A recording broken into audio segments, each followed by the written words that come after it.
ঠিকমতো নজর দিতে না পারায় সুন্দরবনের দস্যুতা বেড়েছে, পরিবেশ প্রতিমন্ত্রী ড শেখ ফরিদুল ইসলাম। বিস্তারিত মংলা থেকে সোহাগ মোল্লার তথ্যচিত্রে। ঠিকমতো নজর দিতে না পারায় সুন্দরবনের দস্যুতা বেড়েছে বলে মন্তব্য করেছেন বন, পরিবেশ ও জলবায়ু পরিবর্তন মন্ত্রণালয়ের প্রতিমন্ত্রী ড শেখ ফরিদুল ইসলাম। তিনি বলেন, এই দস্যুদের হাত থেকে সুন্দরবনে শান্তি ফিরিয়ে আনতে তার সরকার কাজ করছে।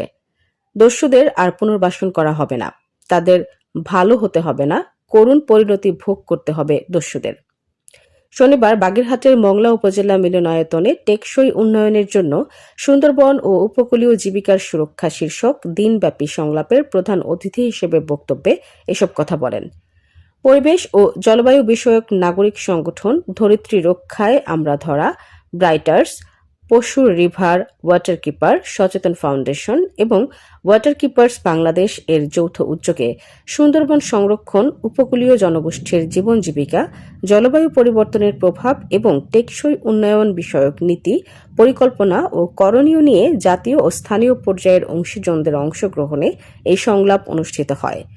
দিনব্যাপী সংলাপের বিভিন্ন অধিবেশনে প্রতিমন্ত্রী ড শেখ ফরিদুল ইসলাম ছাড়াও এতে উপস্থিত ছিলেন খুলনা সিটি কর্পোরেশনের প্রশাসক নজরুল ইসলাম মঞ্জু, সংসদ সদস্য আমির এজাজ খান, অধ্যাপক মোহাম্মদ আব্দুল আলিম, বাগেরহাট জেলা পরিষদের প্রশাসক ব্যারিস্টার শেখ মোহাম্মদ জাকির হোসেন, মংলা উপজেলার ইউএনএ শারমিন আক্তার সুমি ও জাতীয় নারী শক্তি ও এনসিপির যুগ্ম আহ্বায়ক মনিরা।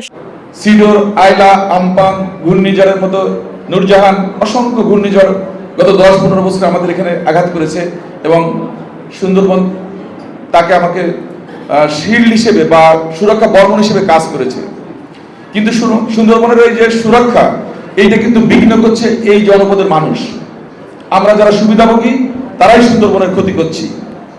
এখানে জলদস্যু, বনদস্যু তারা এই জনপদের মানুষ বা সুন্দরবন উপকূলের মানুষ। আমরা নজর দিতে পারিনি, যার জন্য দস্যুবৃত্তি এখানে বৃদ্ধি পেয়েছে। আমরা রিস্টোর পিস ইন সুন্দরবন অর্থাৎ সুন্দরবনের শান্তি ফিরিয়ে আনার জন্য আমরা অভিযান পরিচালনা করি, যৌথ অভিযান। পরবর্তীতে সাতক্ষীরা বেল্টের জন্য আমরা ম্যানগ্রোভ শিল্ড এবং পরে এই 3টা জেলাতেই খুলনা, বাগেরহাট, সাতক্ষীরা আমরা এই 2টো অভিযান পরিচালনা করেছি। আপনারা দেখতে পেয়েছেন ইতিমধ্যে কয়েকটি বাহিনী আত্মসমর্পণ করেছে।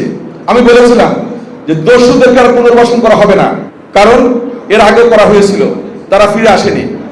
তাদেরকে ভালো হতে হবে, না হলে তাদের পরিণতি তাদের ভোগ করতে হবে। আমাদের সুন্দরবনকে সুরক্ষা করতে হবে। আমরা সেই জায়গায় কিন্তু দৃঢ় আছি।